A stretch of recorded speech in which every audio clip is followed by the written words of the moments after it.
Hey everyone, and welcome back to News to Astonish, where we discuss comics, movies, games, and more. Here to talk to you about some new information that just dropped, more from Empire's magazine. I guess we're going to have to rely on them for more Spider-Man No Way Home news and potential spoilers. So if you don't want to watch anything about Spider-Man No Way Home or know any news about it, please click away from the video.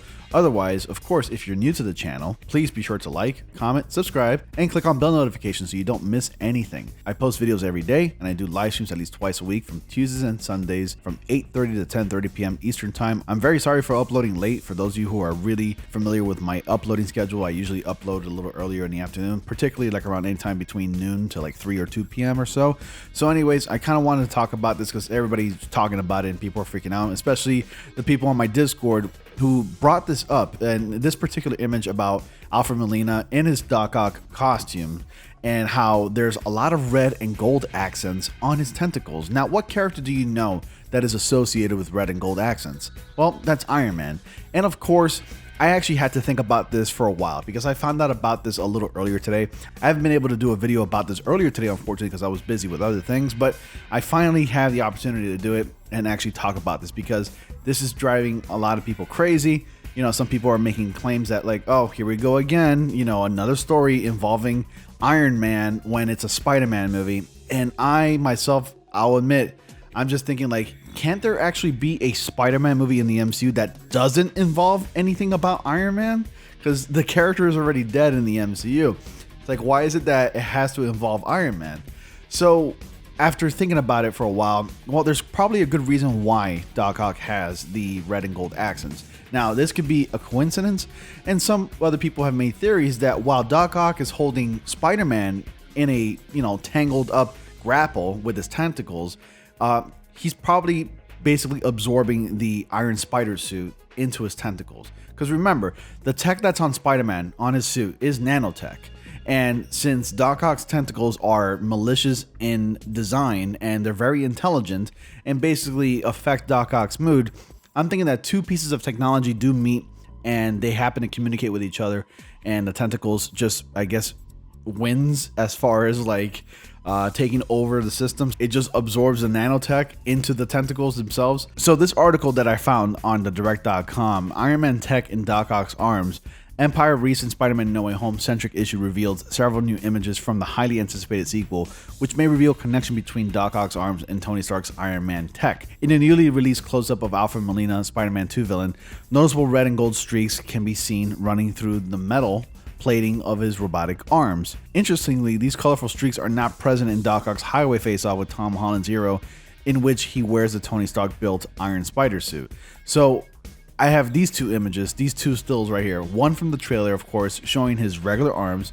They don't have any indication that it has any red or yellow or gold accents on them, whereas the still on the right side shows clearly, as clear as day, red and gold on them. And that's kind of really weird, right? So since Doc Ock certainly seems to have Spider-Man in his inescapable clutches during the scene, some have theorized that the nanotech suit will be destroyed in the encounter and harnessed by Octavius to upgrade his arms.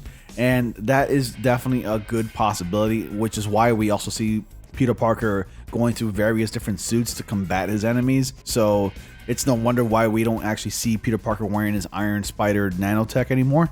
And the Iron Spider suit previously took a back seat for Far From Home's European adventures, though it did make a brief appearance to highlight a charging station in Peter's bedroom for the nanite-based Stark tech. So No Way Home evolves classic Spider-Man villains. In order to tell a strong story, No Way Home not only needs to do justice to its returning heroes and villains, but also evolve and progress their characters in a way that feels natural, fitting, and meaningful. Since it'll be coming from the early 2000s set Raimi trilogy, Willem Dafoe's Green Goblin, Alfred Molina's Doc Ock, and Thomas Hayden's Church of Sandman ought to have a rather jarring experience in the sequel as they hop forward 2 decades. For minds as genius as Norman Osborn and Otto Octavius, this may allow the villains to give their technology some big upgrades. Should this theory prove true, it will be interesting to see how Tony Stark's nanotech enhances Doc Ock's already advanced robotic tentacles. The potential destruction of the Iron Spider suit could explain why Tom Holland's Peter Parker will be building his new integrated suit within the movie to use in later battles.